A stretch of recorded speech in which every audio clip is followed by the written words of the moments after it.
Aksi kejar-kejaran mewarnai razia waria di kawasan Jalan Bypass Manggih, Kota Bukit Tinggi, Selasa malam. Petugas gabungan terdiri dari Satpol PP, TNI, Polisi, dan Dinas Perhubungan Kota Bukit Tinggi kalah cepat dengan para waria. Cepatnya lari para waria yang kaget dengan kedatangan petugas ini membuat para waria buruan petugas berhasil menghilang di kegelapan malam. Di kawasan Jalan Bypass Kelurahan Manggih, Kecamatan Mandiangin, Kota Selain, Kota Bukit Tinggi ini, di malam hari biasa dengan mudah ditemui para waria yang mencari mangsa. Namun saat petugas menggelar razia malam ini, para waria dapat berhasil kabur dari sergapan petugas. Sementara tidak ingin pulang dengan tangan kosong, razia lanjutkan ke tempat hiburan malam. Di kafe dan karaoke Jalan Perintis Kemerdekaan, kawasan Janjang Gudang, Pasar Bawah, petugas memeriksa setiap ruangan karaoke. Sejumlah tamu dan pemandu karaoke dimintai identitasnya.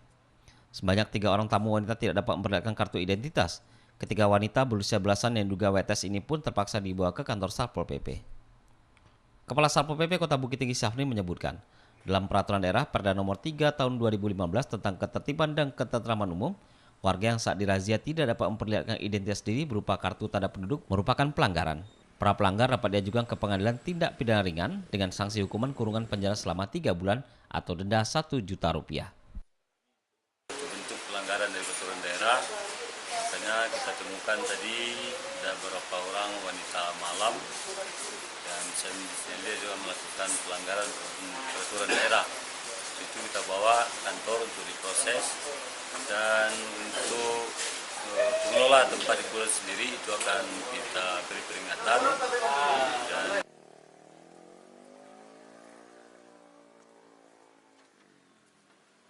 Dari Bukit Tinggi, Wahyu Kumbang melaporkan.